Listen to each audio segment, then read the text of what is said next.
What's up YouTube, and welcome to my first vlog. I am really excited to be sitting down and chatting to you guys today about the 10 things that I wish I knew before I started my fitness journey. So first up, hello, how's it going?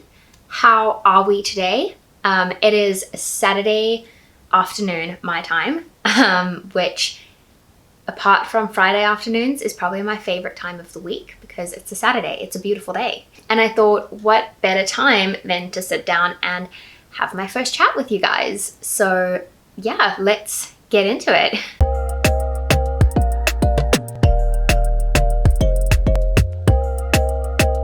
So I started with my fitness journey about 10 or so years ago when I was 16 and I got my very first gym membership.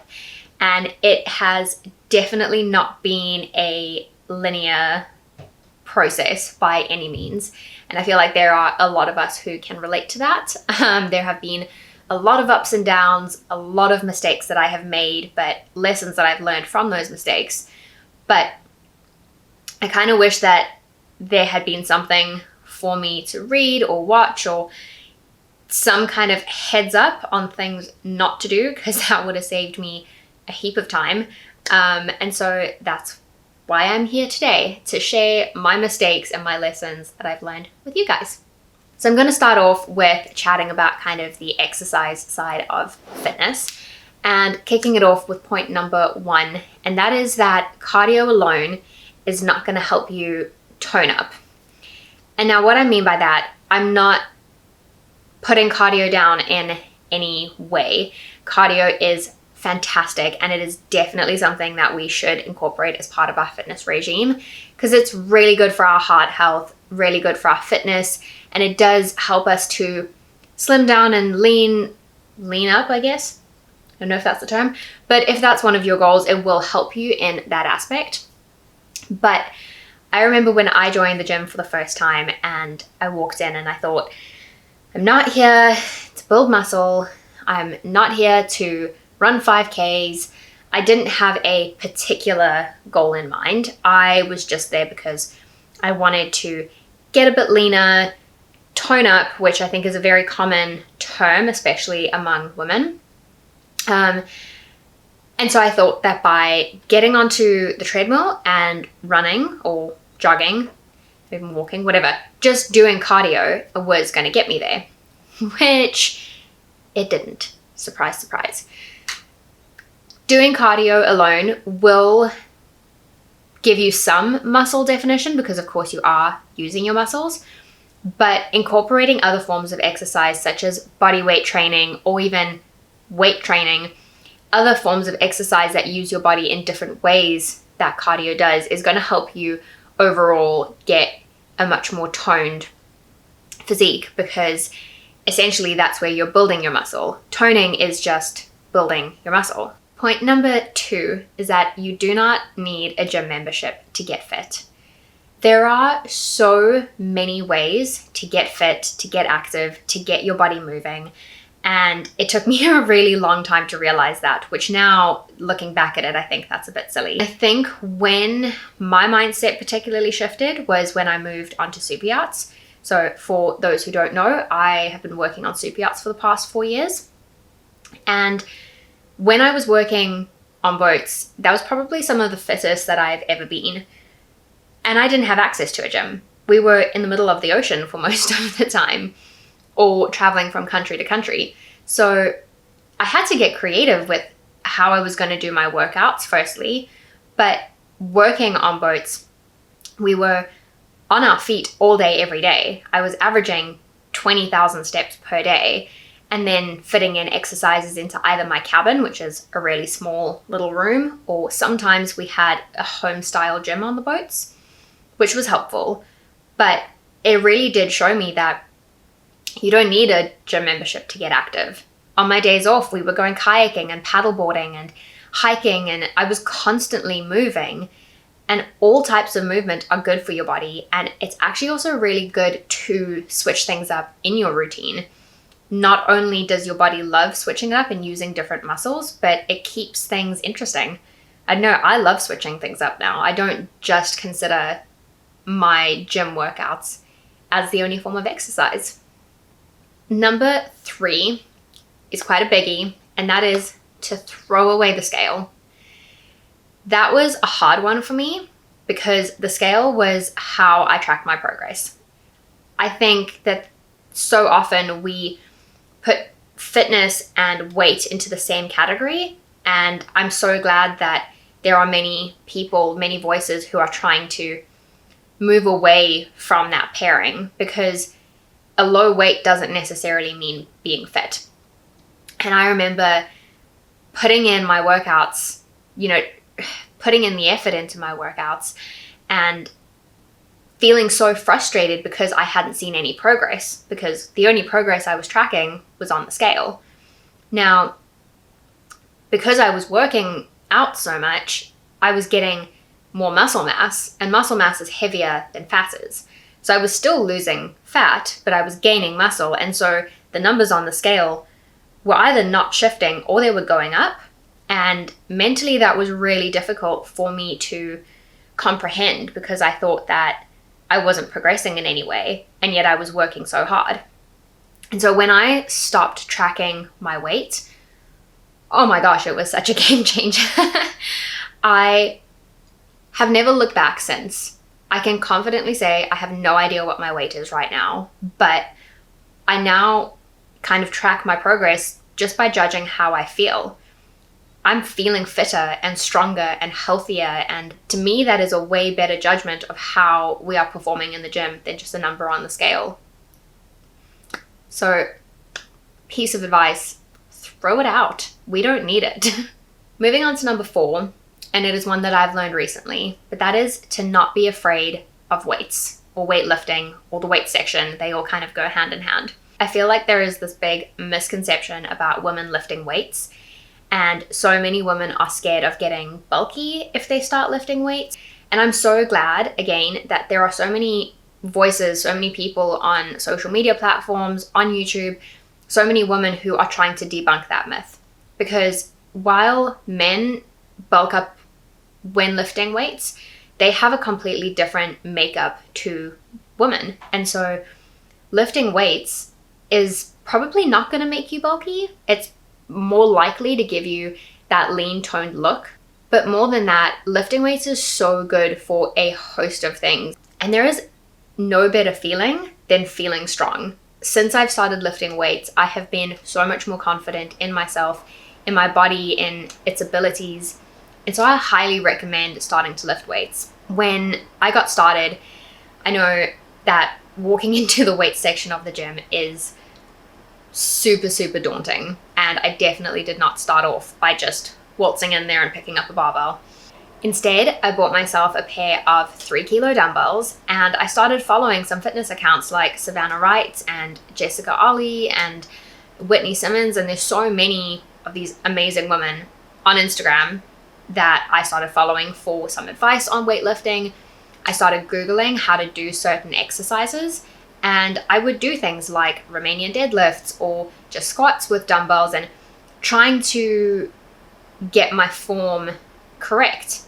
And when I was doing that at home, there's no pressure to do it right at the gym because it's just you in your safe space with your light dumbbells and you're focusing on your form.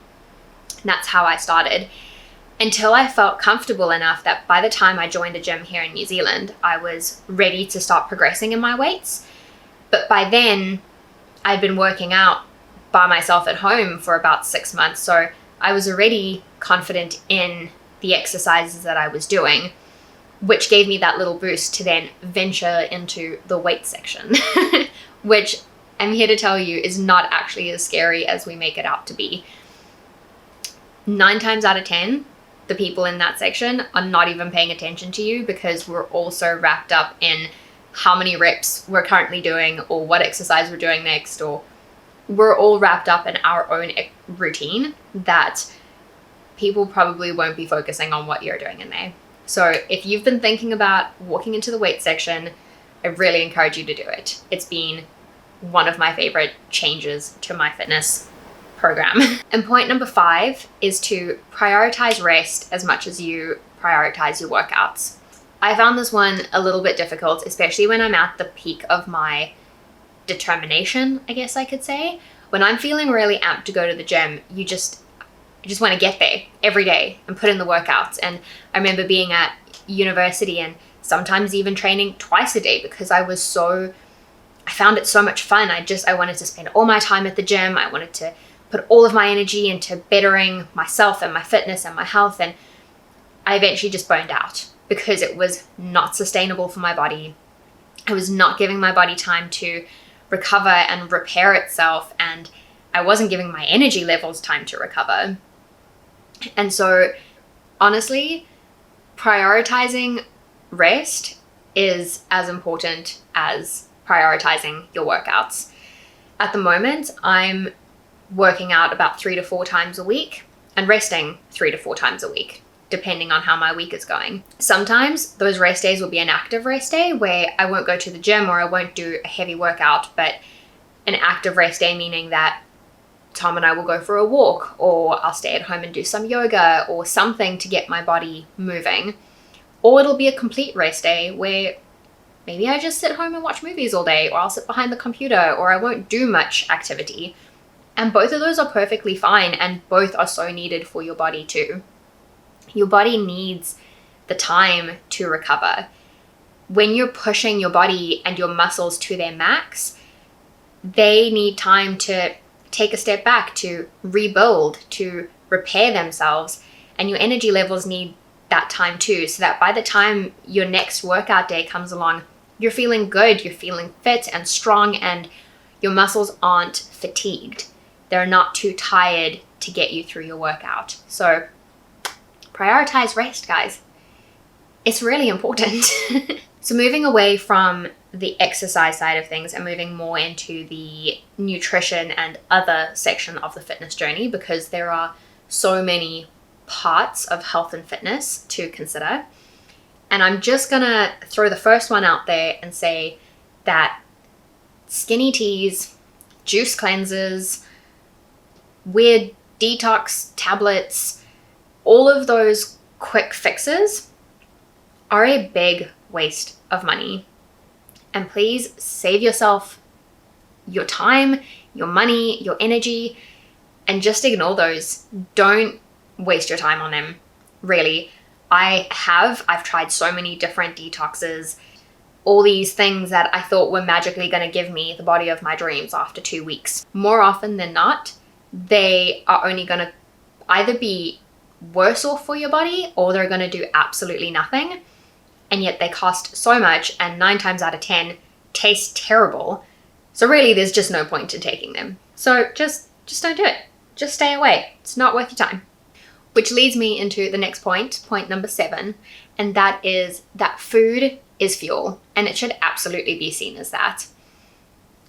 I know that food and nutrition and different diets, there's a heap of misinformation about it all over the internet and everywhere we look, really.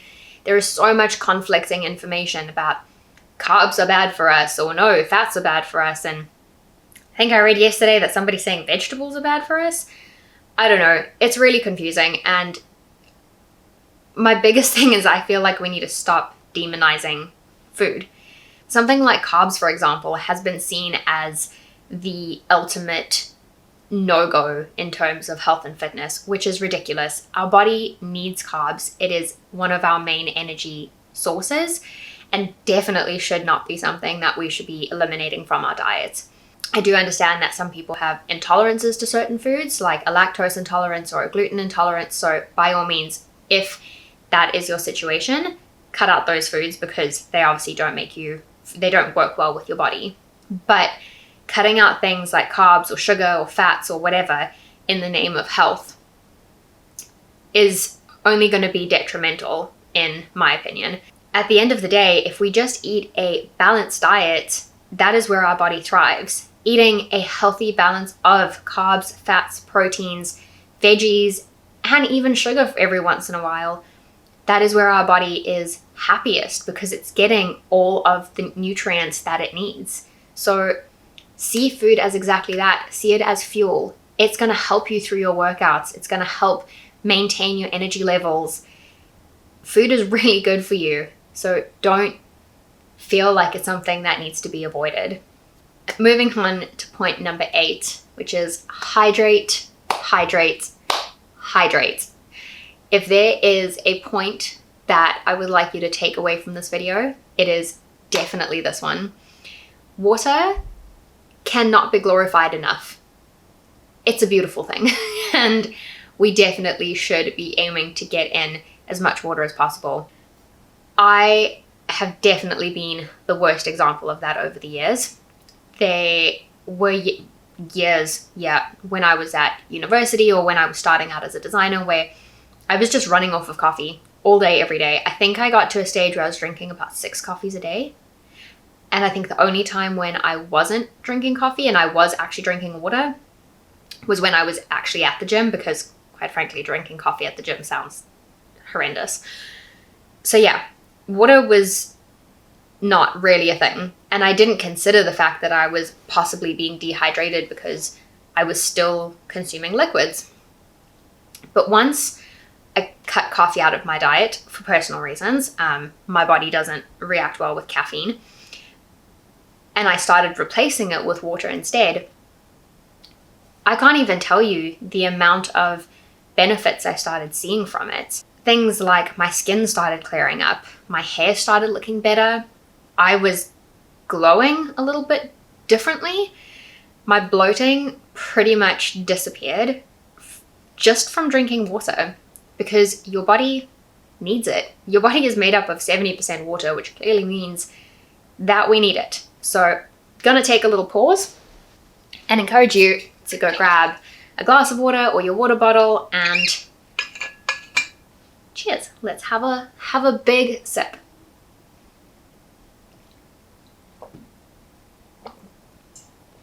I really needed that one. And so if you are anything like me, I am terrible with getting enough liquids in because I think I just forget about it most of the time. So some little tricks, I guess, or some little tips that, it's only 2 really, that have really helped me with upping my water intake. The first one being, get yourself a big water bottle. I know that hydro jugs are really popular at the moment, and those are really big water bottles. I'm really enjoying this one. It's a 750 ml water bottle, which my goal is to get at least 2 of these in a day, because that takes me almost to my daily goal, my daily water intake. So if I have 2 of these, that'll get me to 1.5 liters, whereas my goal is 2 or more. And that just means that if I have 2 of these, I know that my cup of herbal tea in the morning plus my glass of water at dinner time, that'll make 2 liters. So that's a super easy way of tracking it. But to make sure that I am actually getting enough, because sometimes I forget how many bottles I've had, I have been using the water tracker on the Fitbit app. But if you don't have the Fitbit app, I know that there are tons of water trackers available. And just every time I have a glass, I just add it to my tracker and it'll tell me how much I've had throughout the day. And it's a super easy way of ensuring that I've had enough water throughout the day. Coming to our last 2 points. Point number 9 is probably as vital as the previous point, the water one. And that is that change is not going to happen overnight. I know that when I started in my fitness journey, I wanted change to be almost immediate. I am a super impatient person. I am the first to admit that. And I thought that if I just gave it my all for 2 weeks to a month, then I was going to look like an athlete. I can't think of somebody off the top of my head for some reason. At the end of the day, health and fitness there's something that should be incorporated into our daily lives. There should be a lifestyle change rather than something that is seen as, okay, we're doing this for 21 days and then that's a chunk of our life that's over with. Because even if you do decide to reach your goals, they take maintenance, and appreciating that has been the most beautiful change in my life. Because instead of seeing it as something that's an addition to my life, putting it into its own separate box, it's now a part of my daily routine. And appreciating that will also make it a little bit easier to get into. So instead of going all or nothing like I know I used to do. Taking baby steps is what's going to help it be sustainable in the long term. So instead of cutting everything out and hitting all the gym classes that your body can handle and whatever, making small changes such as switching out your white rice for brown rice, or adding in an extra glass of water today, going to sleep an hour earlier, or saying, I'm going to do 20 minutes at the gym today. All these little steps that seem like they're not going to make that much of a difference, when you prioritize just one a week, you'll start to see how those changes grow. And when you look back at it in a year's time, you'll see just how far you've come just from these little micro changes that you've made. One of my things, for example, is that I'm constantly trying to incorporate a different vegetable into my diet. I was at least the pickiest eater in the world. And when I look at what my diet looked like 5 years ago compared to what it looks like now, it is chalk and cheese. It is so drastically different, but I would never go back to how I used to eat because I'm loving how I'm eating now. But had I made those changes overnight, I would have hated my diet and I would have reverted back to how I was eating because it's so vastly different to what I was used to. Anyway, I feel like I'm rambling on that point, but I hope that makes sense. But ultimately, yes, change doesn't happen overnight. Be kind to yourself when you're making changes and just make small changes. Make it achievable and sustainable for you. And that leads me to the last point, is that this is your journey. This is nobody else's but yours. Allow it to be your journey. I know that in this day and age, with how much we are bombarded by other people's lives on social media, for example, it is so easy to compare where we are in our journey compared to where somebody else is in theirs, when we actually have no idea how long it's taken them to get to that point or what they've done to get to that point. Their journey is completely different to what ours is. And so not healthy to compare ourselves to everybody else. Be inspired by these people, absolutely. Absolutely get inspiration from them. But especially if this is the beginning of your fitness journey, allow yourself to be the beginner. Even if you're restarting it, allow yourself to be a beginner again. It is a really beautiful place to be in because you're learning so much, you're experiencing so much, you are finding out so much about your body. I am absolutely loving my journey because I'm becoming more and more and more in tune with my body and learning so much about it. Nobody else will ever understand that except for me. And so allow this to be yours and try not to compare where you are to where somebody else is. So that wraps up this first chat. I really, really hope that you enjoyed this video. If you did, if you have any comments or anything like that, please let me know in the comments down below. Or if there's anything that you'd like to chat about, feel free to send me a DM on Instagram. I will link my Instagram handle in the description box down below. And I would love to hear from you guys there. If you did like this video, please don't forget to like and subscribe to my YouTube channel. And I will see you again next time. I really hope you have a beautiful